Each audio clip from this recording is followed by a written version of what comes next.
es Marcela Zamudio y le doy la bienvenida a Nuestras Voces, un programa que realizamos desde el Centro de Derechos Humanos de las Mujeres AC y que es posible gracias al apoyo de la Unión Europea.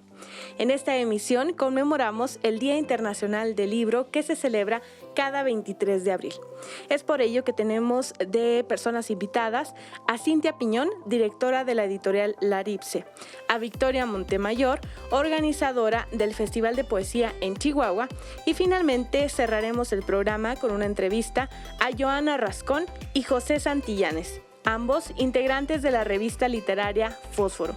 Acompáñenos en esta emisión. Comenzamos.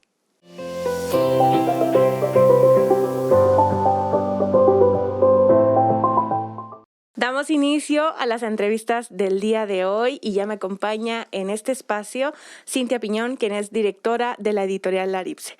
Bienvenida, Cintia, ¿cómo estás? Muchas gracias, Marcela, buenos días. Bien, gracias. ¿Y tú? Gracias por la invitación.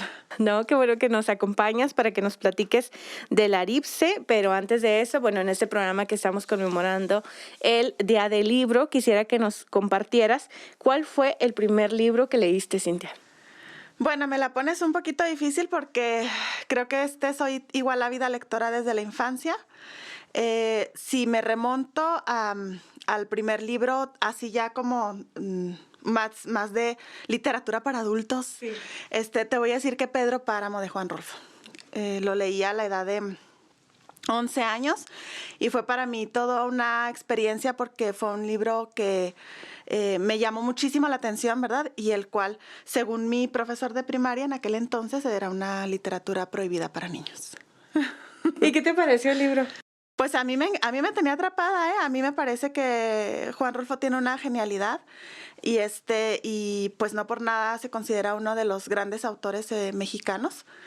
Y pues a mí, cuando mi profesor me vio leyendo, porque me lo llevaba para leer en el recreo, y mandó llamar a mis padres haciendo una, faramaya, ¿verdad? Porque ¿por qué Cintia está leyendo este libro si tiene 11 años? Y cuando ahí se hablaba de la menstruación, por ejemplo. Entonces, pues afortunadamente mis padres no me prohibieron seguir leyéndolo y se convirtió pues en uno de mis libros simbólicos con el que nace mi gusto por la lectura. Y Cintia, cuéntanos cómo nació Laripse, esta editorial, ¿cuál fue el granito para el que tú dijiste, quiero poner una editorial y empezar a trabajar en la producción de libros? Muy bien. Bueno, pues primero mi pasión por los libros, por supuesto, ¿verdad? Tenía yo la espinita tal vez desde los estudios universitarios de en algún día voy a tener una editorial. Y pero Marcela, pues para serte franca, fueron diversos sucesos que me fueron acercando paulatinamente, paso a pasito, por ahí algunas experiencias previas en el tema de la producción editorial con algunas instituciones y autores. Y llegó un momento en el que dije, bueno, yo solamente editaba, empecé a editar, y mandaba imprimir a México y me empezó a apasionar el proceso de la producción. Y dije, ¿y por qué no? Entonces, pues empecé a buscar manera de empezar a hacer las producciones y es así que surge Editorial Laripse. ¿Y desde cuándo empezó? 2012. 2012 arranca, ya como con esta parte así como muy, tal vez pues algunos equipos, poco, ¿verdad? Un par de autores y y empieza a tomar ya un poquito más fuerza en el 2013, del 2013 al 2016. ¿Cuál sería el proceso, si nos pudieras como resumir, cuál sería el proceso para la producción de un libro? Voy a intentar resumir porque tampoco está... Porque me imagino que es muy largo, pero... Son diferentes fases, ¿verdad? Entonces, el tema de la producción de un libro es apasionante. Primero te encuentras con la parte creativa del autor. Entonces, tenemos diferentes fases en donde entra primero edición. que en algunos casos, ¿verdad? Algunos autores, pues no requieren o dicen que no necesitan la edición. Entonces tenemos la edición una vez que está terminada la edición, que pasa por una revisión del texto, sugerencias, correcciones ortotipográficas, de estilo. Entonces ya una vez que está listo, pues entra la fase de producción, y en la producción tenemos diferentes opciones si es un libro que es de tiraje corto o si es un libro de un tiraje más grande. Con tiraje corto yo me estoy refiriendo 50, 100, 150, 200 ejemplares. Ya más arriba pues ya estamos hablando de una producción un poco más compleja. Y tenemos ahí la división, ¿verdad? De impresión. Si es tiraje grande, pues hay que hacer compaginado, preparación de portadas, pegado, refilado, y voy a resumirte así. Y Cintia, ¿qué tan caro es la producción de libros? Bueno, lamentablemente, el último año sí los insumos se incrementaron considerablemente. Pues a nivel mundial hubo escasez de algunos insumos, otros por el tipo de cambio y por la situación de la pandemia se dispararon.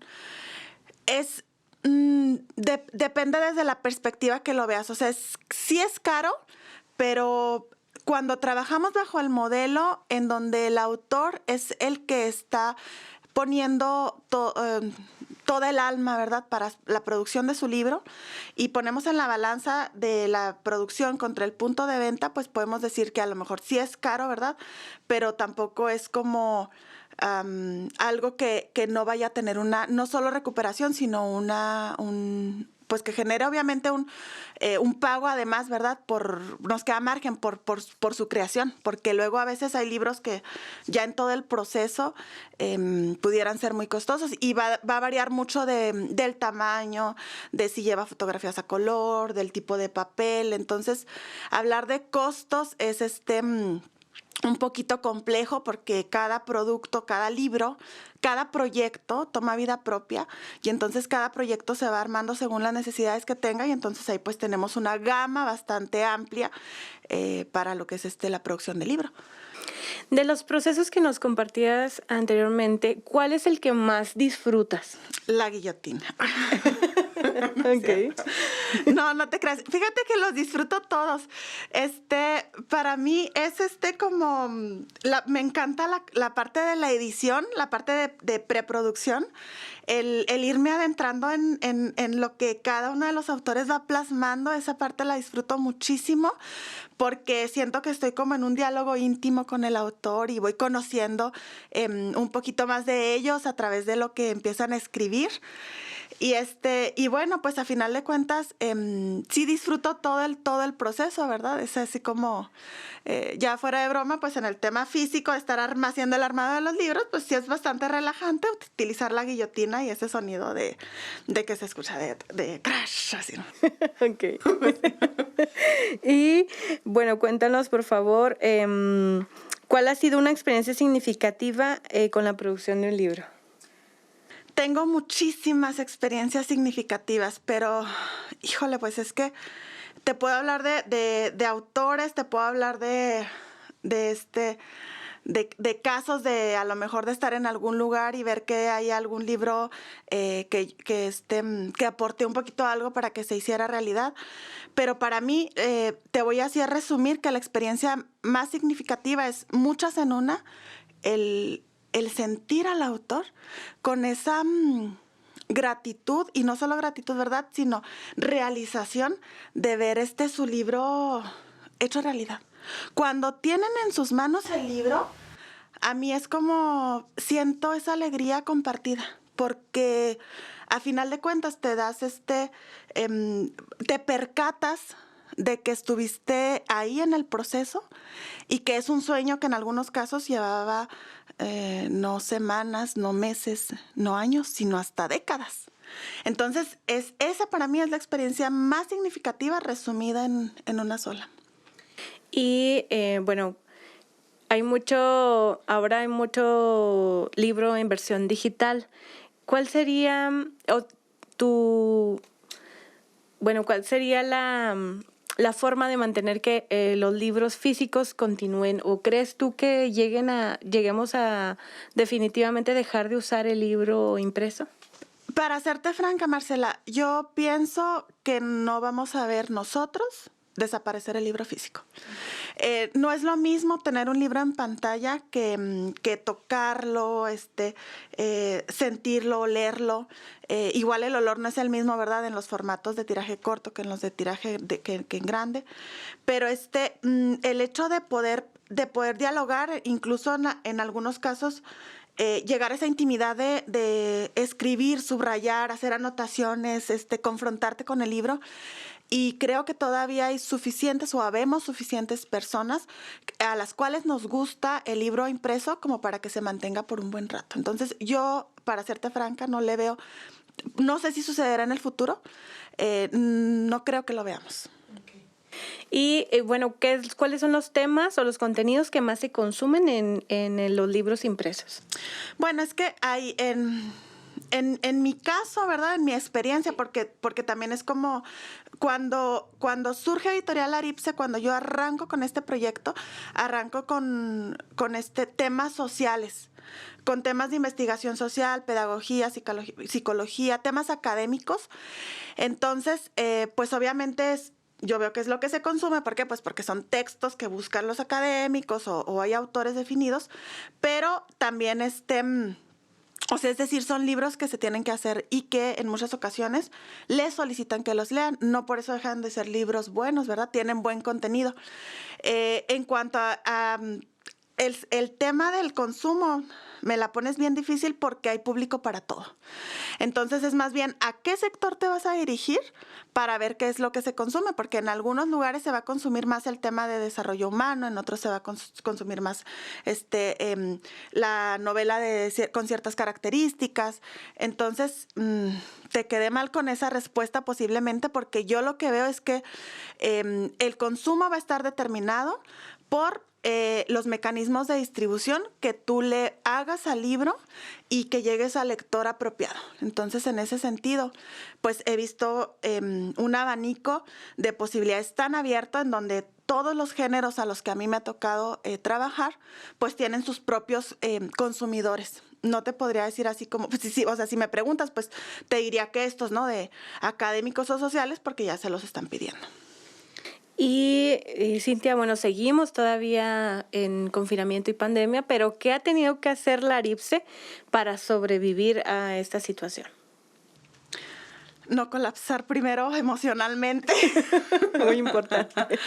Híjole, Marcela, sí, yo creo que en todos los sectores con la pandemia nos hemos enfrentado a situaciones en donde yo estuve en momentos en los que quería así llorar y decir, ya no doy más. Pero que creo empezar también a abrir las posibilidades, a reinventar un poquito, eso es lo que hemos tenido que hacer, hacer algunos cambios en estructura de pensamiento y buscar nuevos esquemas para poder ofrecer lo que los autores necesitan. Entonces, creo que ese ha sido el acierto de permanecer todavía vamos, ¿verdad? En esta parte de estira y afloje, pero sí, lo que sí veo es que ha sido mucho el tema de estar abierta a lo que los autores buscan, y entonces en ese sentido estar acompañando y pues seguir trabajando con pasión. Para mí eso ha sido clave.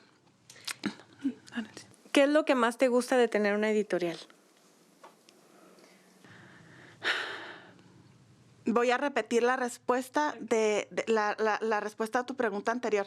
Lo que más me gusta, lo que más disfruto es ver que los autores puedan ver cristalizados sus proyectos, el sentirme parte de esa magia, el ver en su rostro, en su expresión, cómo se va dando el proceso, o como cuando llegamos al final y dices, wow, o sea, estoy siendo parte de algo que realmente importa, por lo pronto para el autor, pero sobre todo también hay libros que tienen un gran alcance y un gran impacto y que sabes que incluso pueden llegar a transformar vidas. Entonces, lo que más me gusta pues es la magia de la lectura y lo que ella provoca.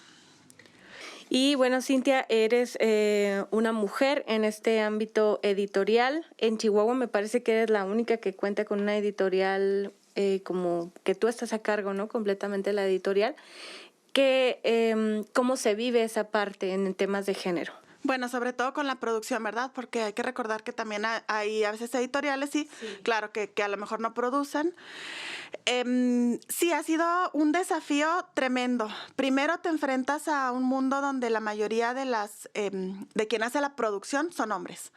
Entonces, yo sí tengo como varias, incluso anécdotas, ¿verdad? En donde me tocaba ir y pues, oye, decir, pues no quiero hablar contigo, ¿no? O de repente que vas o haces procesos o compras insumos y son solo hombres y es como, ¿y tú qué? O sea, entonces el mayor desafío para mí ha sido precisamente posicionarme, ¿verdad? Y decir, pues soy mujer y estoy a cargo. O sea, estoy a cargo, no tengo por qué tener un hombre, ¿verdad? Así el que esté dirigiendo, o sea, sino que puedo hacer. Para mí ese ha sido como el mayor desafío, el que entiendan otras personas que también mujeres nos podemos dedicar a profesiones que antes a lo mejor se pudieran pensar exclusivas para hombre. Y curiosamente, Marcela, te voy a platicar, porque por ahí me dijo a alguien en algún momento que históricamente, ¿verdad? Las mujeres eran las que manejaban las máquinas de offset. Okay. Entonces, ¿por qué? Porque es un trabajo sumamente delicado, también son máquinas pesadas, ¿verdad? Pero hay que estar al pendiente. Y cuando llega la industria maquiladora a Chihuahua, las mujeres empezaron a ir a la maquila y entonces los hombres empezaron a tomar la profesión. Entonces, estamos hablando del tema de impresión, por supuesto, ¿verdad? Entonces, ahí hay como una paradoja, porque en realidad tal vez era como un trabajo que más como, sí a lo mejor por hombres, ¿verdad? Pero también había mujeres antes y luego lo retomaron los hombres y creo que pues es un momento excelente para decir también que las mujeres podemos hacer libros de pe a pa. Así es. Y Cintia, ¿cuáles son los proyectos de la ARIPSE para este año? Bueno, uno de los proyectos más grandes para mí es esta modificación o adecuación del concepto, en donde para mí es decir, soy una antieditorial. O sea, primero cambiar el concepto, en donde los libros están hechos a la medida del autor, a la medida también, ¿por qué no?, de los lectores. Y entonces el gran proyecto, y que espero que luego nos puedan apoyar, es el darle una mayor, no solo difusión y distribución a los productos, a los libros de los autores locales. Locales estamos hablando a nivel estado, sino que podamos tener ese mensaje de decir que los lectores compren libros, que consuman. Es decir, a veces hay tirajes con libros buenísimos y se quedan por años en bodegas. Entonces, para mí ahorita lo que traigo entre manos es que podamos definir o acercar, ¿verdad?, sensibilizar a la población a que consuma autores realmente, y no solo aquí en Chihuahua, ¿no?, sino de sacarlos.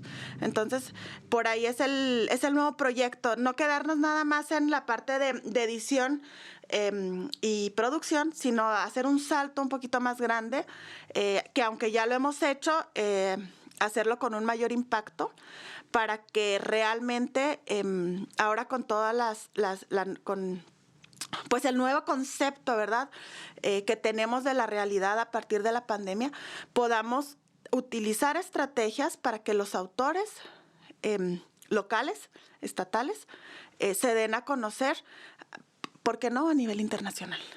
Entonces ese es el nuevo proyecto que ya se los estoy platicando, así que para que nos apoyen, primicia. Para que nos apoyen, por supuesto, porque vale la pena. Hay muchísimos autores que son buenísimos y que bueno, tú eres una de ellas. ¿Qué te digo? Gracias. Gracias. Entonces, que realmente ver, o sea, que hay talento para que pueda ser consumido, y nosotros mismos como sociedad apoyemos a los artistas, porque a veces compramos más libros o autores de otros, consumimos autores de otros de otros países o de otros estados y no volteamos a ver a los autores de aquí. Es cierto, ¿no? Y muchas veces las narrativas de esos autores que por supuesto tienen mucha calidad, pero a veces sus contextos pues son completamente diferentes a los de nosotros. Entonces, ¿por qué no hacer uso de, recurrir a los autores locales que van a estar hablando de un contexto en el que nosotros también vivimos? Así es. Pues ese es el reto, Marcela. Esperemos que podamos unir fuerzas y que sea algo que podamos lograr, porque ha sido como el talón de Aquiles de la producción editorial, ¿no? O sea, se hacen los libros, se escriben, se producen, ¿y ahora? Pero luego... Y la venta, porque luego también hay autores, regalan los libros. Y entonces vemos a algún autor o tenemos un autor amigo y, oye, Marcela, regálame tu libro, ¿no? Porque soy tu amiga. Y entonces sensibilizarnos a que también tenemos que apoyar y tenemos que comprar los libros. Porque ese es algo de lo que hay que trabajar. O sea, es cómo nos estamos nosotros como sociedad, cómo nos estamos visualizando con el consumo del producto local y ser congruentes, ¿no? O sea, apoyar para que pueda seguir habiendo una industria editorial, claro, que de otra manera no sería posible. Y Cintia, finalmente, ¿cómo seguimos a Laripse en sus redes sociales? Bueno, pues tengo que, digamos que ponerle un poquito más ahí de fuerza, de punch a las redes sociales. Sí estoy solamente como Laripse, para serte franca, creo que también me hace falta un poquito más. Creo que no lo he hecho porque hasta ahorita, afortunadamente, la mayoría de las personas que llegan o por recomendación o llegan directamente, entonces como que me he dormido un poquito en los laureles en ese aspecto. Pero vamos a empezar a generar más contenido, por supuesto, con esta nueva idea. Entonces, pues así como por lo pronto, así Laripse. Laripse, estamos como Laripse y y a partir de aquí, pues sí, ahora con el uso de las redes sociales, pues usarlo más. Entonces, Laripse. Muy bien. ¿Y algo más que te gustaría agregar? No, pues muchas gracias, Marcela. Espero haber sido estoy nerviosa. No, muchas gracias a ti por la invitación.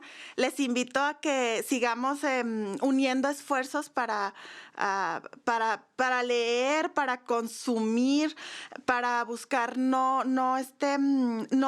tal vez no que nos regalen los libros, sino realmente pagar por ellos, seguir en maravilloso, para mí es como un mundo paralelo, ¿verdad? Porque la lectura pues te lleva a otros incluso universos, te relaja, te desestresa, te transforma, te hace llorar, te evoca tantos sentimientos y pues que cada libro vale la pena tan solo por el hecho de que un autor estuvo detrás de él. Entonces, seamos como un poquito más también flexibles o abiertos a que la literatura es arte y pues hay para todos. Y que sin el arte no vivimos, ya lo había dicho yo en un programa anterior, totalmente. Que justo en esta temporada de confinamiento nos dimos cuenta de lo valioso que es la literatura, el cine, el teatro, la música, porque no hubiéramos sobrevivido a esta pandemia. Claro. Bueno, Marcela, sin más, sí, tenemos tiempo. Sí, adelante. Algo pasó en la pandemia. Mucha gente se está animando a escribir. Entonces, ya ahorita no está el esquema tradicional de decir que está la editorial que compra los derechos, que te paga por la publicación y que te da un porcentaje de regalías. Ese concepto ya quedó totalmente obsoleto, entonces tiene mucho más impacto lo que están haciendo los autores por cuenta propia, tal vez igual en apoyo con acciones así como la que yo hago, ¿verdad? Que no soy la única y que vamos viendo cómo hacer esta autopublicación, porque son autopublicaciones a final de cuentas, ¿verdad? No hay como un capital que esté destinado, ¿verdad? Entonces, algo sucedió en la pandemia porque hubo muchos autores que también empezaron a hacer catarsis a través de la escritura. Por el tema de estoy desesperado, de ya quiero salir, me pasaron tantas cosas, entonces sucedió algo y muchas personas se pusieron a escribir. Entonces, pues también esa parte también está, ¿verdad? De decir, bueno, si tienes algo escrito, autopublica. O sea, no tienes que esperar ni a la crítica, ¿verdad? A que alguien te diga, oye, está buenísimo tu libro, públicalo. O al revés, ¿verdad? De decir, no, ni siquiera te atrevas. O sea, adelante, publica. ¿Por qué? Porque son las expresiones emocionales y que con alguien puedes hacer clic. Entonces, creo que hay muchas historias que contar a raíz de la pandemia. Entonces, también hay como más apertura de todos y más sensibilidad, ¿verdad? Para conectar con esas historias. Así es, y como dices, es muy valioso que se documente todo eso, ¿no? Que quede un registro de esta situación que atravesamos y que habrá muchas personas que lo quieran transmitir a través de la literatura. Por supuesto, porque a veces creemos que estamos solos, que estamos solas. Y resulta que hay alguien más ahí y nunca sabes a quién le puede llegar tu historia. Así es. Cintia, pues muchísimas gracias por habernos acompañado en nuestro programa de Nuestras Voces. Ya volvemos con otra entrevista más en este programa especial dedicado al Día del Libro.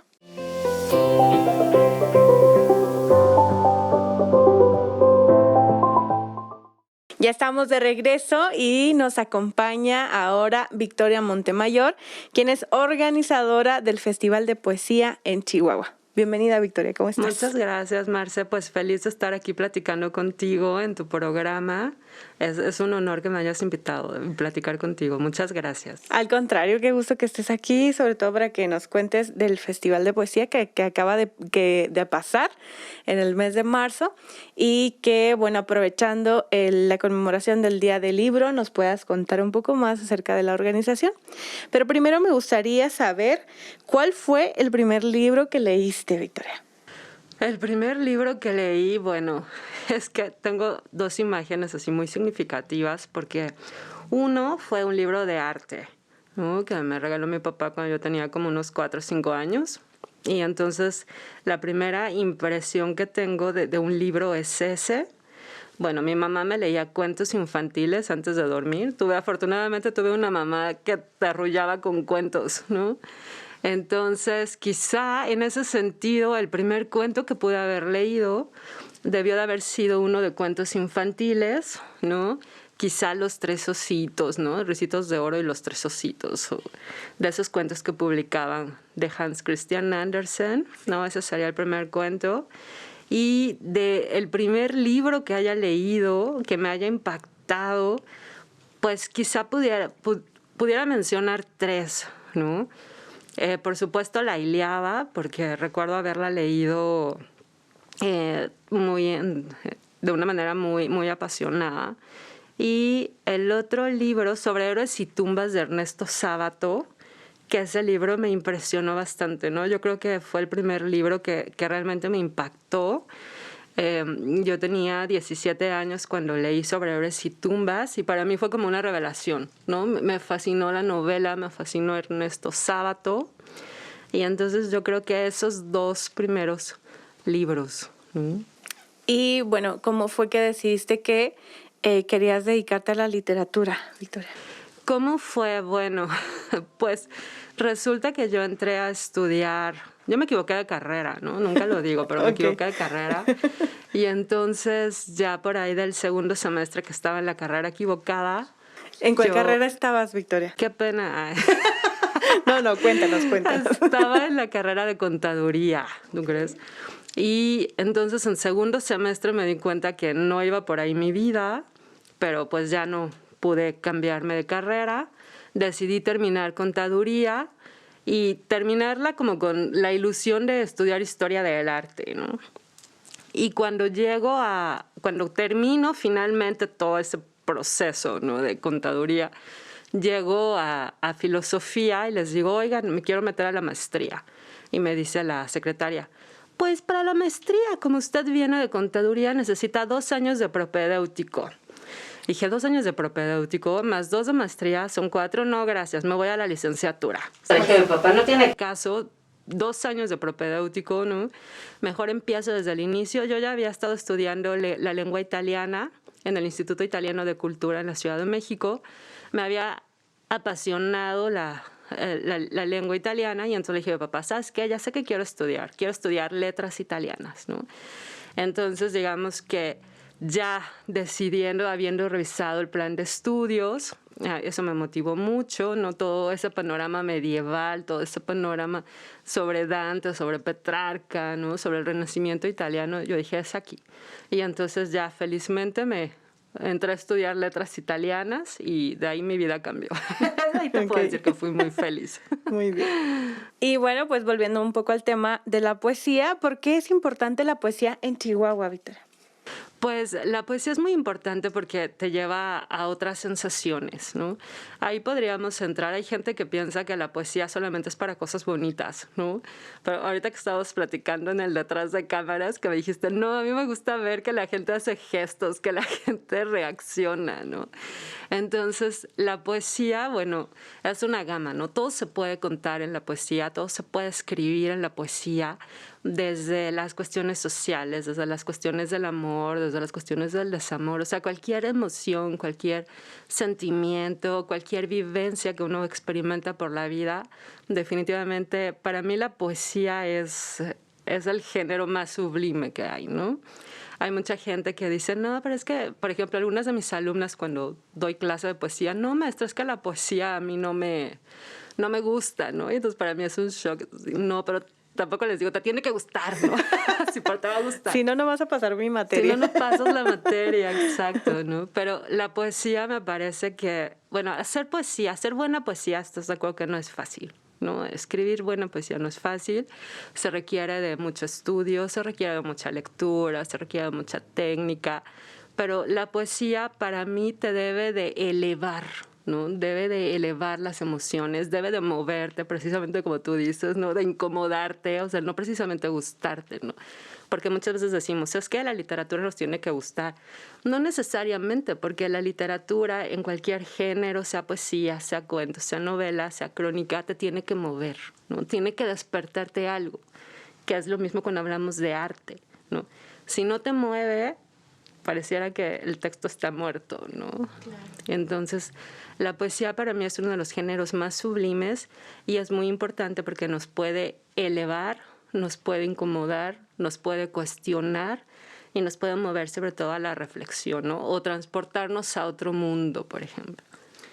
Y bueno, tú eres la organizadora del Festival de Poesía aquí en Chihuahua. ¿Desde cuándo y cómo fue que nació? ¿Cuándo dijiste, hay que hacer un festival de poesía? Oye, pues fue muy chistoso porque realmente a mí me invitaron en el 2016 a participar en una feria que hubo ahí en la calle Victoria, ¿no? Y ahí fue donde yo conocí a Ismael Solano. Y entonces estábamos terminando con esa feria, estábamos en el after, ahí en el bistro, estábamos ahí en un bar, estábamos entregando los diplomas y súper contentos y todo. Y de repente Ismael Solano se sienta y me dice, oye, ¿y si armamos un festival de poesía? Okay. Mi respuesta en automático fue, claro, ¿por qué no? Tengo 2 amigos que quieren venir a Chihuahua. O sea, jamás me imaginé, ¿no? Que fuera... Es algo obviamente muy complicado, ¿no? Es algo muy bonito, es algo muy motivante. Ha sido una de las mejores experiencias en mi vida realmente, ¿no? Pues ahí te conocí, tú participaste en la primera emisión del Festival de Poesía en marzo del 2017 en la Mediateca, ¿no? Cuando dio la conferencia Enrique Servín, entonces también es un recuerdo muy bonito, es muy representativo. Bueno, el punto es que Ismael fue quien me dijo, oye, pues hay que organizar el Festival de Poesía, y yo le dije, sí, hagámoslo, ¿no? Y entonces, pues le pregunté a Israel Galloso, que estaba dando un curso de poesía, ¿no? Le dije, Israel, pásame los nombres de tus alumnos, dime quiénes pueden participar. Y entonces ya Israel me pasó nombres y ya fue como los fui contactando a ustedes para que participaran aquella vez en la Mediateca. Y en esa ocasión vino Sergio Pérez Torres de Monterrey, ¿no? Que lo hemos tenido en 3 emisiones del Festival de Poesía, porque Sergio se la pasa escribiendo, ¿no? Entonces hay un poemario premiado, saca un libro, saca otro. Y Mijail Lamas, que en ese momento estaba estudiando acá en El Paso, en UTEP, y entonces fue muy sencillo traerlos. Bueno, Ismael se encargó de la gestión, ¿no? Ismael se encargó de gestionar espacios, viáticos, todo eso. Y yo me encargué de contactar a las personas para participar en el festival. Y en aquella vez, pues, creo que fue cuando se reunió a las voces poéticas de aquí de Chihuahua, ¿no? Que estaba Iriana, que vino María Dolores de Cuauhtémoc, Hervey Mendoza, Víctor Córdoba, ¿no? Galia participó, Paola Tasay, René Nevares. Entonces, todos estos poetas que tenemos aquí en Chihuahua participaron aquella vez en el festival, que en esa ocasión fueron las lecturas en la Mediateca. Bueno, abrimos en el Paraninfo, hubo lecturas en la Mediateca y hubo lecturas en un café, Rojo Café, que estaba en ese momento. Y bueno, esa fue nuestra primera emisión del 2017. En el 2018, Ismael gestionó ir a Casas Grandes, ir a Juárez. Yo gestioné la ida a Parral. Entonces, en 2018 fuimos a Parral. También vino Sergio Pérez, que acababa de sacar su poemario en aquella ocasión. Fuimos a Parral con Dinora Gutiérrez, Yucari Morales, Susana Flores, ¿no? Estuvimos ahí en la Sala Carlos Montemayor, que se acababa de inaugurar aparte. Entonces fue muy bonito ese 2018. En 2019 regresamos a Parral y aquella vez nos acompañaron Marta Mega. En 2019, vino también Elisa Díaz, ¿no? Que ahora fue Premio Aguascalientes 2020. Entonces nosotros la trajimos aquí a Chihuahua, eso fue muy satisfactorio, ¿no? Vino Jorge Gutiérrez Reina, por ejemplo, a dar una conferencia sobre Sor Juana. Entonces el festival fue creciendo, ¿no? Los poetas de aquí de Chihuahua fueron muy receptivos, todos súper emocionados, encantados de participar. Y entonces me parece que hemos dado un espacio a las voces de Chihuahua. Este año, por las cuestiones virtuales, pues tuvimos invitados de Chile, Enrique Winter de Chile, de Colombia, Jorge Balbuena, Clarita Sierra, Jorge Buitrago, Francis Ileana, ¿no? Y poetas, estuvo Elisa Díaz, estuvo Ethel Krause, ¿no? Y este año lo decidimos dividir en dos partes, ¿no? La parte A, digamos, que fue entre el 23-24 de marzo, y la parte B, que viene 23 de abril, ¿no? Bueno, la vamos a empezar desde el 22 de abril, 22, 23 y 24 de abril, a propósito del Día del Libro, ¿no? Entonces van a haber otras 3 mesas de poesía, ¿no? Donde tú estás invitada a participar. Y el 29 de abril vamos a presentar este libro, ¿no?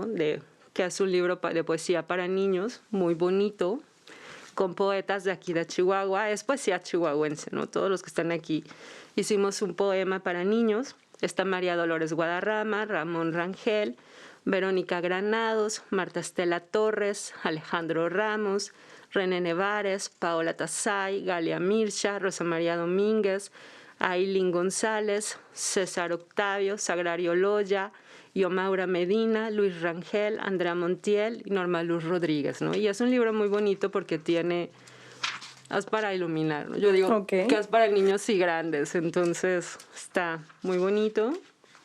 Aquí vienen 2 poemas míos y bueno, las ilustraciones de un gatito y un cisne, ¿no? Realmente estamos muy contentos con este libro. La edición la realizó Yomaura Medina y René Nevares, que también forman parte de Voces de mi región, ¿no? Y entonces... Qué interesante y qué grandes los esfuerzos para que la producción de este libro, para que cada año, durante estos 5 años, se esté realizando el Festival de Poesía. Y bueno, cuéntanos, Victoria, ¿con cuánto tiempo se tiene que estar organizando un festival de este tipo? En la práctica y en la teoría. Sí. En la teoría yo diría que con 6 meses, ¿no? De hecho, uno va terminando el festival y vas pensando en los nombres, ¿no?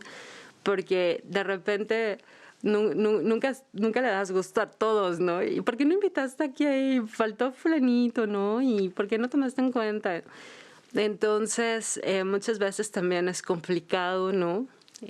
Elegir a los poetas, porque hay muchos poetas aquí en Chihuahua, muchos son muy buenos, ¿no? Realmente lo que yo he leído, lo que he escuchado de los poetas aquí en Chihuahua es maravilloso, ¿no? Hay voces nuevas, muy, muy bonitas, ¿no? Muy, muy propias. Entonces, se vuelve un poco difícil, ¿no? Hacer esa lista de poetas, ¿no? Claro. Revisarlas, ¿no? Y conformar esas mesas para que las mesas tengan distintas voces y le dé un matiz, ¿no? De diferentes tonalidades. Victoria, en tu experiencia dirías que hay más escritores, bueno, que existen más de poesía o más personas narradoras o más personas cuentistas, ¿de qué tipo? Mira, es muy chistoso, ¿no? Porque justo platicábamos con Sergio Párez Torres en el encuentro de Boki que acaba de terminar este domingo. Y ya estábamos justo platicando ese punto, ¿no? Cómo hay una diferencia. Uno dice un escritor y tú piensas en un narrador, ¿no? Sea novelista, sea cuentista. Pero se dice escritor y poeta, ¿no? O sea, como si el poeta fuera aparte. Y ahora que estamos platicando, yo creo que sí, ¿no? El poeta es esa parte. ¿Por qué? Pues porque, como volvíamos al inicio de la conversación, ¿no? Escribir poesía es más difícil, bueno, para mí es más difícil escribir poesía que escribir narrativa, ¿no? O sea, como que siento que la narrativa te da más libertad para explorar, ¿no? O sea, no es que la poesía no te lo dé, te lo da, pero en la poesía tienes que encontrar las palabras que tengan un ritmo, ¿no? Debes de contar las sílabas, o sea, debe de tener ciertas características la poesía para que tenga un ritmo y una musicalidad y una voz propia al poema, ¿no? Entonces, ahora, un poeta, claro que puede escribir narrativa, ¿no? Y aquí quizá me pudieran odiar porque se nota. He leído un narrador que es joven, ha tenido varios premios, Vicente Alfonso, ¿no? Y estaba leyendo su reciente libro, que es Crónicas desde Guerrero, me parece que se llama el libro, que ganó el premio de Crónica Bellas Artes Carlos Montemayor en 2019. Y es una narrativa, o sea, Vicente Alfonso tiene toda la preparación, ¿no? Y te envuelve en sus libros. Tú te pones a leer el libro de Vicente y no lo sueltas hasta que lo terminas, ¿no? Y entonces ahí notas esta vena narradora que Vicente tiene para describir y para envolverte en la obra, ¿no? Tiene otra también de los huesos de San Vicente, fascinante. Y si nos vamos a, por ejemplo, el libro que presenté, que fue el de Sergio de los arcoíris negros, que Sergio incursionó ahora en la narrativa, ¿no? Pues claro que hay brotes poéticos, ¿no? Y la poesía en la narrativa le da otro sentido, ¿no? O sea, por ejemplo, si voy a hablar de mi papá, adelante, Carlos Montemayor, ¿no? Que era poeta, era traductor, y entonces cuando tú lees Guerra en el Paraíso o cuando lees Las Armas del Alba, también tiene estos tintes de poesía, ¿no? Entonces me parece que el poeta que se adentra a escribir una narrativa crea obras maravillosas porque te vas a encontrar con una narrativa de prosa poética y eso es fascinante, ¿no? Se le nota que también escribe poesía, ¿no? Y Victoria, ¿qué tanta poesía se consume en Chihuahua? Pues mira, me parece que de un tiempo acá, no sé si es porque yo he estado en el medio, ¿no? Y que hemos dado espacio a las voces poéticas de Chihuahua. Me parece que la poesía en Chihuahua se está escribiendo mucho, ¿no? Como te decía, hay voces nuevas, por ejemplo, Rebeca Favila, Joana Rascón, ¿no? Alfonso Granillo. De mis alumnas, ¿no? Pues yo trabajo en la Facultad de Filosofía, entonces ahí te das cuenta cuando van incursionando hacia la narrativa, cuando van incursionando a la poesía, ¿no? Entonces estas voces poéticas que están surgiendo son muy interesantes, ¿no? Porque notas ahí, claro, lecturas que traen, pero va surgiendo esta voz propia de la poesía, ¿no? Entonces me parece que se está escribiendo mucha poesía en Chihuahua y se está escribiendo poesía de calidad, ¿no? O sea, eso es lo que me gusta resaltar, que los poetas y que los escritores que están surgiendo ahorita, ¿no? Como José Santillanes, como Jonathan, pues son estas voces nuevas de Chihuahua, ¿no? Y eso llena de orgullo. Y bueno, ahora que se ha tenido que mover, bueno, este festival comenzó, por supuesto, en espacios públicos, ya no lo platicabas, en la Mediateca, y después en cuando empezó la pandemia, el confinamiento, se tuvieron que adaptar a las plataformas virtuales.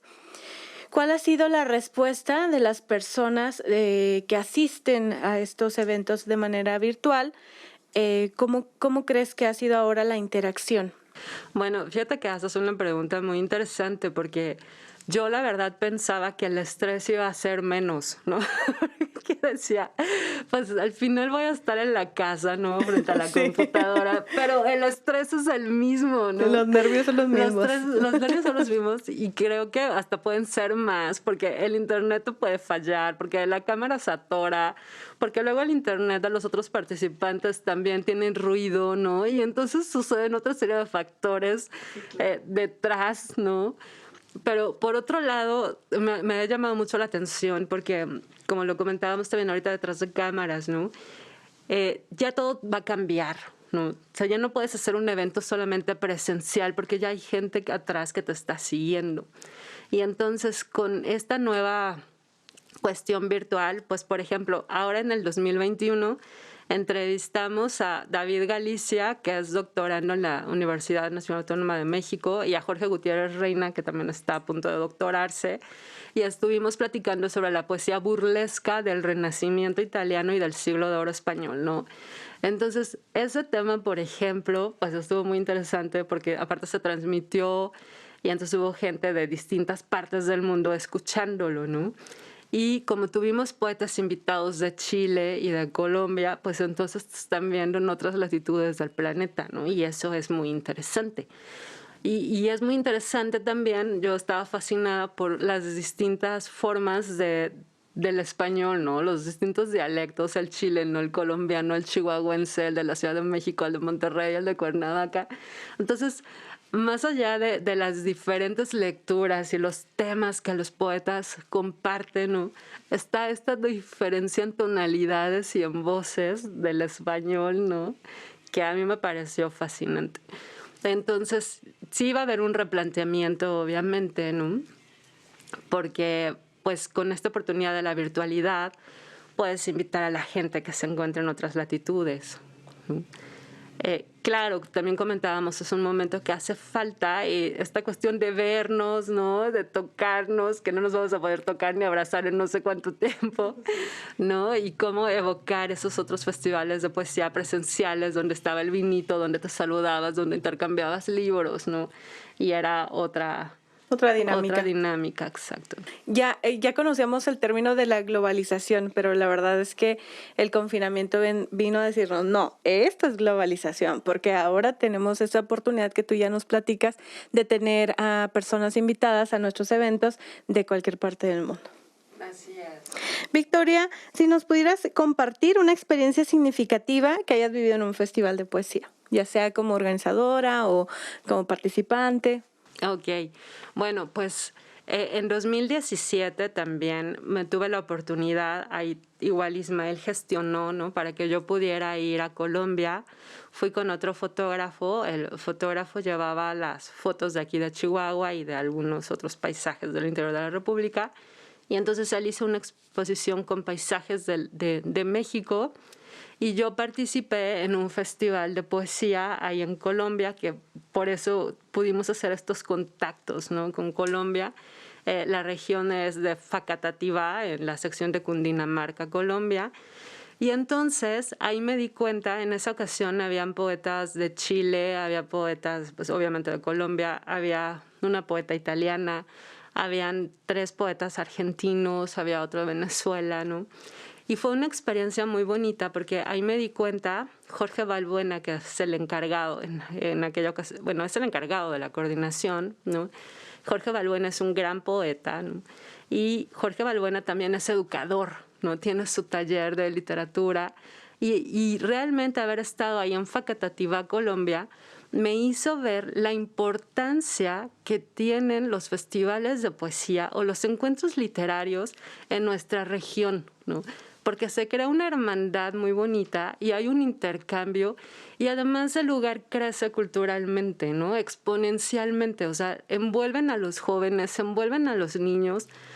Ahí pues compartí poemas con poetas bueno, ya dije, de varios puntos, pero también me invitaron a dar una conferencia, ¿no?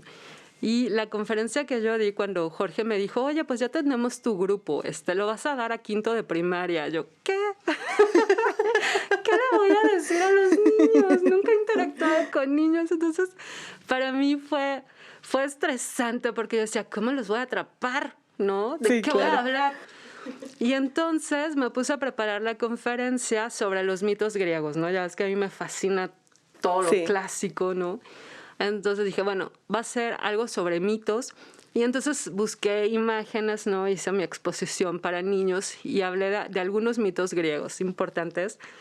Y fue muy bonito, ¿no? Porque ahí, aparte, en Colombia, los niños no tienen celular, ¿no? Entonces, eran unos niños que tú estabas al frente, les ponías imágenes y los niños las veían, ¿no? De hecho, me dice otro de los poetas que estaba ahí, porque él también tiene un ejercicio de poesía con niños muy interesante. Me decía, oye, Victoria, estoy asombrado porque los tuviste 40 minutos con atención, 40 minutos, o sea, unos niños, ¿no? Y lo más bonito, esa parte me fascinó porque terminó la conferencia y están los niños formados y entonces se acercan como 3 niños. Nos gustó mucho su exposición, súper bien, ¿no? Qué bonito. Todos, sí. Y entonces se volteó a ver, entonces, sí, a mí también. Porque aparte se pusieron a colorear y a contar, a hacer sus propias historias, ¿no? También fue un ejercicio de escritura. Y entonces esa experiencia que tuve ahí en Facatativá, Colombia, que aparte fue mi primera experiencia, ¿no? Y cuando uno comparte sus escritos, no sé si te ha pasado, pero de repente te dan nervios, ¿no? O sea, a mí me da mucho nervio porque yo digo, ay, claro, también entiendo que cada uno trae su propia manera de escritura y sus propias pasiones y eso lo reflejas ahí, ¿no? Pero yo decía, ay, qué nervios, ¿no? Porque estoy con poetas importantes como Enrique Winter, ¿no? Que es un traductor, poeta chileno súper importante. Y con poetas argentinas que tienen más trayectoria que yo, ¿no? Era la primera vez que yo compartía textos míos, por ejemplo. Y bueno, después de eso, de Facatativá, ya ves que llegué a Jiménez, que fue donde coincidimos de nuevo, ¿no? Y entonces ese encuentro en Jiménez, pues también fue muy bonito, ¿no? Porque pues es un intercambio de voces femeninas y pues cada una con temas distintos, ¿no? Entonces eso también te ayuda, ¿no? A darte cuenta que al final cada uno trae su voz interna y esa es la que tú reflejas en tu escritura, ¿no? Sea poesía, sea narrativa. Y es muy interesante. Entonces, ese 2017 fue muy significativo, ¿no? Porque fue la primera vez que organicé el Festival de Poesía y que estuve en Facatativá, Colombia, y que estuve en Jiménez con ustedes, ¿no? Y donde conocimos también a poetas del interior de la República, a poetas francesas, ¿no? Súper interesantes también, y estaba también Ana Luisa de Colombia, ¿no? Sí. Entonces, han sido experiencias muy bonitas, ¿no? Eso es lo maravilloso de estar en este espacio cultural, ¿no? Que conoces gente muy valiosa, ¿no? Y con la que puedes crear lazos de amistad y lazos de amistad que te ayudan a crecer, ¿no? Y que al final te tienes que dar cuenta que si estamos aquí es para apoyarnos y no para ponernos el pie, ¿no? Y que cada quien desde su espacio, ¿no? Como Anaí, que ahorita en Cuauhtémoc acaba de tener su encuentro de Boqui, pues cada quien está haciendo cosas, ¿no? Y cada quien está abriendo estos espacios para dar lectura a estas voces que están surgiendo y que están en el camino, ¿no? Entonces eso es muy gratificante. Haciéndolo de manera, en colectiva, ¿no? De alguna forma. Victoria, ¿cómo podemos encontrarles en redes sociales? Ok, bueno, en redes sociales ahí nos pueden encontrar en Voces de mi Región, en el Facebook de Voces de mi Región. Ahí tenemos los festivales de poesía que hemos realizado en Chihuahua. Ahí pueden encontrar también la conferencia de Enrique Servín, la conferencia de Jorge Gutiérrez Reina, David Galicia, ¿no? Entonces, en Voces de mi Región, ahí hay varias entrevistas también sobre poesía. Acabamos de entrevistar a 2 maestros especialistas en Dante Alighieri, ¿no? La verdad es que este año se festejan los 700 años del aniversario luctuoso. Entonces tenemos 2 entrevistas sobre Dante. Vamos la próxima semana, bueno, el 22 de abril estaremos sacando 2 entrevistas sobre Charles Baudelaire.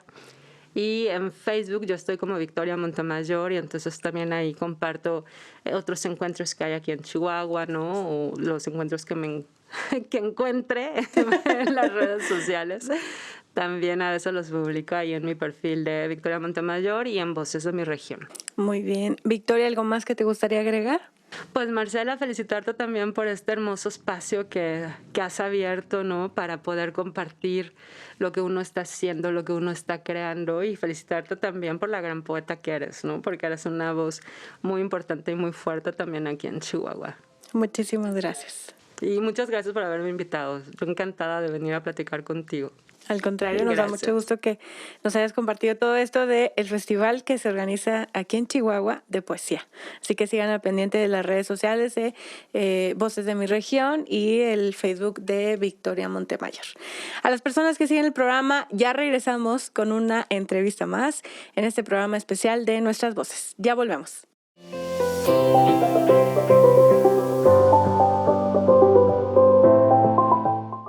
Volvemos al estudio de Nuestras Voces y ya tenemos una entrevista más. Ahora nos acompañan Giovanna Rascón y José Santillanes.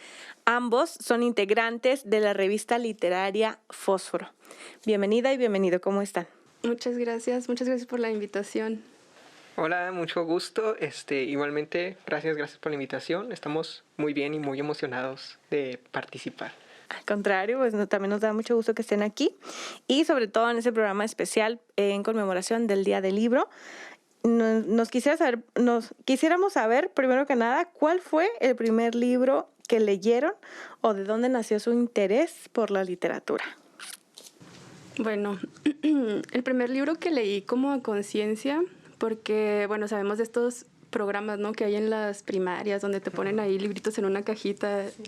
Pero el primero que leí así conscientemente fue uno de Gabriel García Márquez, que es Crónica de una muerte anunciada. Y creo que sí tuvo mucho que ver con que a mí me empezara a interesar la literatura. Ya a partir de ahí pues me fui como inmiscuyendo más y hasta que estudié lo que estudié y pues yo creo que de ahí surgió de esa lectura.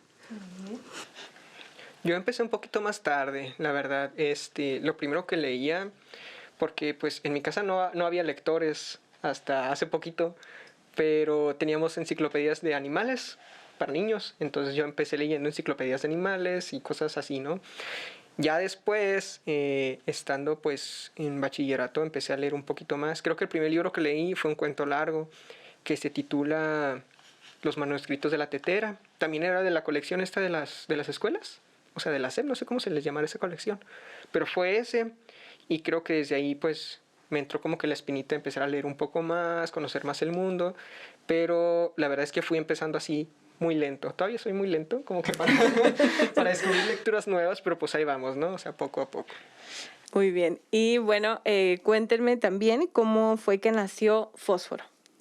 Pues la revista Fósforo nace precisamente somos los 4, José, Rebeca, Luis Fernando y yo, somos compañeros de la universidad, de la Facultad de Filosofía y Letras. Los 4 estudiábamos la licenciatura en Letras Españolas y pues ahí como que en esas tardes, ¿no?, que platicas con tus amigos y que compartes textos y demás, surgió esta idea de ¿por qué no hacemos una revista? Estaría padre hacer una revista y difundir lo que se hace y meterle ahí un poco de obra gráfica, etcétera. Y al principio se quedó mucho como eso, ¿no? Como una ocurrencia de unos compañeros de la uni que están ahí en el pastito de filosofía y letras platicando, hasta que ya después lo fuimos como comentando más y más y más y se fue haciendo real. Y realmente esta revista apenas tenemos un año de haberla lanzado, de que salió el primer número. Pero pues así surgió, ¿no? Como con esta inquietud de estos chicos que querían publicar su propia revista, que querían dar a conocer lo que se hace y también un poquito en descentralizar, ¿no?, el quehacer literario, porque luego se ve o se vuelve muy institucional o muy centralizado. Entonces creo que esa era nuestra intención y así surgió esta revista. ¿Cómo fue el proceso para lanzar el primer número? Ok, el primer número la verdad sí fue un poquito complicado porque tardamos unos 2 años en iniciar. O sea, la idea ya estaba plantada, ¿no? Pero el ponerse a trabajar es una cosa muy diferente. O sea, uno empieza con una idea y sí, vamos a hacer tal cosa. Pero yo creo que la revista salió apenas el año pasado, pero ya llevamos 2 años antes trabajando las ideas. Y no fue hasta que empezamos a proponer fechas, así como que, oigan, ok, ya tenemos la idea, ¿cuándo vamos a juntarnos para hablar de, o sea, cómo se va a ver, qué vamos a manejar, cómo va a funcionar la selección de textos, ¿no?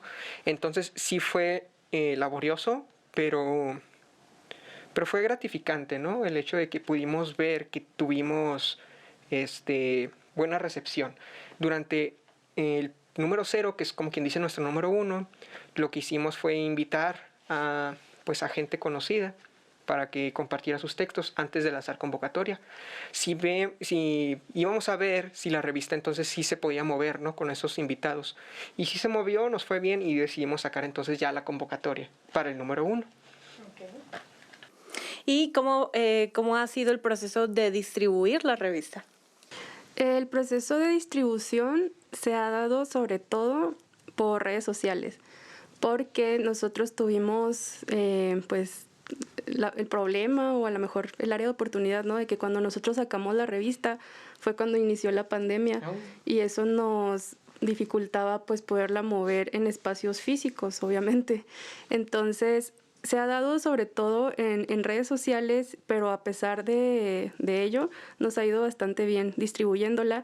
Y hemos logrado que no se quede solamente como una revista aquí local, ¿no? De Chihuahua, porque sí tenemos envíos nacionales, incluso gente de otros países de Sudamérica también nos leen y piden los envíos, que también hacemos envíos a otros países. Entonces, a pesar de esa problemática que nosotros veíamos en un principio, ¿no? Que era la pandemia, pues nos ha ido muy bien en cuanto a la distribución, porque además es la versión impresa y la manejamos también la versión digital en nuestra página de Issuu. ¿Y cómo es este proceso de distribución a nivel nacional e internacional? ¿Qué tan difícil es el envío? Bueno, nosotros enviamos por Correos de México, okay, porque pues es lo que sale más económico para las personas que están interesadas, ¿no? En adquirir los números. Lo que hacemos es que a los participantes de los números les obsequiamos el ejemplar. Y a los que están interesados en adquirir la revista, pues ya nos mandan un mensaje a través de redes sociales, ya sea por Messenger o por correo, pues ahí van a encontrar toda la información. Ahorita les pasamos la información de nuestras redes sociales. Nos mandan un mensaje y nosotros nos ponemos de acuerdo. No recuerdo bien a cuánto está el envío, creo que a 45 pesos, 35 por ahí, ¿no? Porque es económico. Y hasta ahorita nos ha ido bien, o sea, en la distribución no hay ninguna que se haya perdido, no ha pasado nada. Entonces todos han llegado. Sí, todos han llegado sanas. Entonces, estamos muy contentos en ese sentido. Eso, y pues también que tenemos, como ya comentó Joana, los ejemplares gratuitos en digital, por si quieren darse una vuelta a leerlos, ¿no? En versión digital. Y la pregunta es, ¿quiénes pueden publicar en su revista? Todas las personas que estén interesadas en compartir su trabajo de literatura, incluso también tenemos por ahí el apartado para obra gráfica. Es una revista que acepta todas las propuestas, no importa de dónde vengan, entonces pues está abierto para todas las personas, incluso pues mencionando nuevamente, no importa de dónde sean, no importa en dónde estén, pueden publicar con nosotros en la revista Fósforo. Sí, o sea, aceptamos lo que es cuento, poesía, obra gráfica, híbridos, dramaturgia, crónica y ensayo. O sea, sí tenemos así como que para todos. Sí, para todos, o sea, para los que gusten. Muy bien. Y bueno, ¿tienen identificado algún público en especial que los esté leyendo? Pues yo creo que es para público general y para el público que esté interesado en leer lo que se está escribiendo, ¿no? Ahora sí que descubrir estas nuevas voces que hay algunas muy conocidas, hay algunas que no se conocen tanto y apenas están empezando, pero es lo padre, ¿no? Como que darle el espacio no solamente a los grandes que están escribiendo, sino a aquellos que también quieren compartir. Entonces, yo creo que la revista sí está dirigido pues a quien le interese la literatura, ¿no? Leer público en general. Y bueno, pues ya nos comentaban que tienen un año, es una revista muy nueva. Y bueno, en este año que llevan de experiencia, ¿cuál es la parte que más les ha gustado de estar produciendo la revista? Bueno, a mí, y no sé si hable también por José, pero creo que es precisamente conocer lo que se está haciendo, ¿no? Descubrir todas estas formas tan diferentes que hay de ver y practicar la literatura, ya sea la poesía, la dramaturgia, el ensayo. Creo que nos da la posibilidad de conocer más allá de este espacio, ¿no?, físico en el que estamos, porque al principio sí teníamos como esto de queremos ser una revista importante a nivel regional, pero afortunadamente hemos ido un poquito más allá y hemos podido conocer las visiones no solamente de aquí de la región, sino pues de varias partes de la República y también de algunas partes del mundo. Entonces yo creo que eso es, a mí personalmente, no sé, José, qué opine, pero es como lo más gratificante, ¿no? Poder conocer tanto a partir de la literatura y de lo que nos llega a la revista. Para mí lo más gratificante es darle voz a aquellos que quieren un espacio, ¿no? Y también es un poco triste el hecho de que tengamos que poner solamente a unos cuantos, ¿no? Porque pues es una revista, no puedes poner como que todos los que nos llegan porque sería como un monstruote gigante. Pero sí, o sea, el brindarles ese espacio para que tengan una voz y que se den a conocer, eso está bien padre también. Bueno, es lo que más me gusta a mí. Y bueno, ¿Fósforo tiene una periodicidad o cómo es que están trabajando cada número? Sí, está saliendo cada 3 meses. De hecho, sale la revista junto con un plaquet, que es como que un librito chiquito. Este se le llama colección de caja de cerillos. Esto sí sacamos invitación para los 3 primeros y después sacamos publicación. No, ¿cómo? Convocatoria. Sacamos convocatoria y en la convocatoria pues ya elegimos a los que van a formar parte de esta colección. Lo que pasa es que sacamos la revista junto con este librito chiquito. Pues es el número y su colección de caja de cerillos y salen al mismo tiempo, ¿no? ¿Puedo decir costos, precios? Sí, claro. Sí, ok.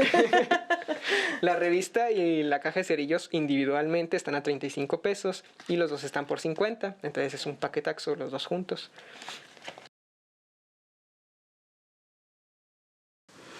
La idea nació, nuestro compañero Luis Fernando, él tenía algunas lecturas, no recuerdo exactamente los autores, pero él mencionaba que estos 2 autores usaban ese seudónimo para escribir, ¿no? Entonces a él le pareció sumamente curioso que utilizaran los dos el seudónimo de Fósforo para escribir. Creo que era una revista sobre cine, me parece.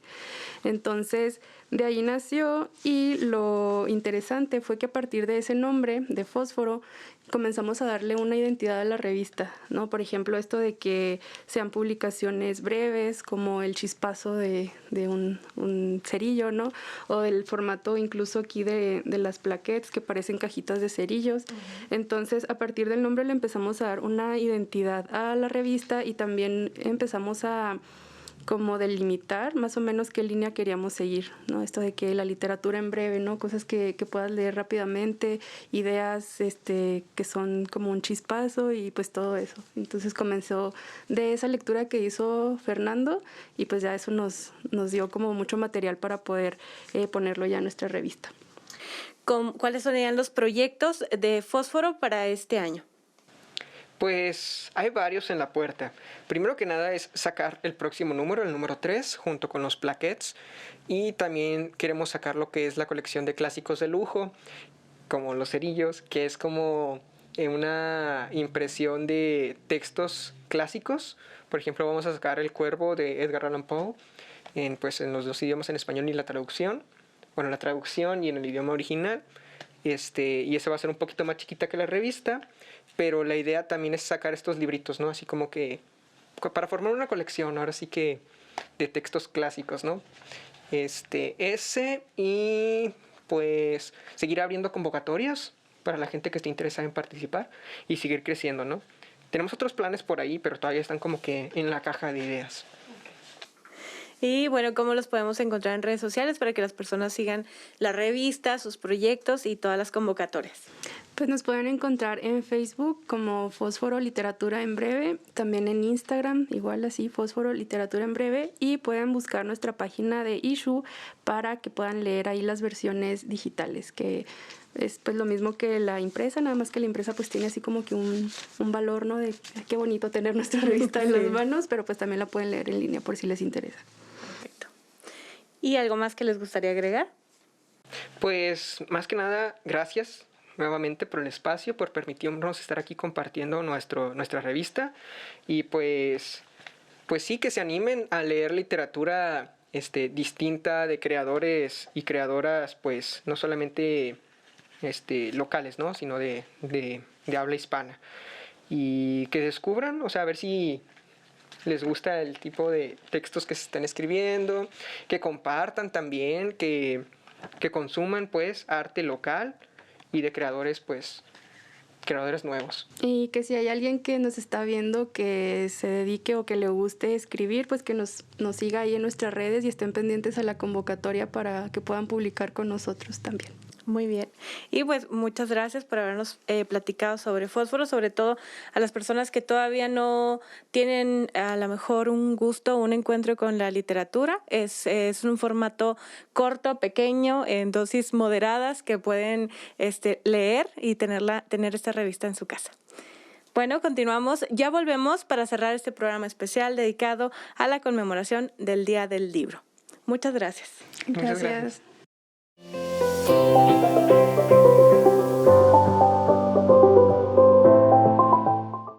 Agradecemos a las personas que nos acompañaron en el estudio el día de hoy, que fueron Victoria Montemayor, Cintia Piñón, Joana Rascón y José Santillanes. Además, agradecemos al equipo de Trompeta Films por la realización de esta emisión. No se pierda el siguiente programa, que será el día miércoles 28 de abril a partir de las 12:30 del mediodía, donde conoceremos más sobre organizaciones de la sociedad civil. Siga nuestro programa a través de las redes sociales. Encuéntranos en Facebook como Centro de Derechos Humanos de las Mujeres, en Twitter e Instagram como @CEDEM, en YouTube como CEDEM Chihuahua y en Spotify como Nuestras Voces CEDEM Chihuahua. Nuestras Voces es posible gracias al apoyo de la Unión Europea. Mi nombre es Marcela Zamudio. Muchas gracias por acompañarnos. Hasta la próxima.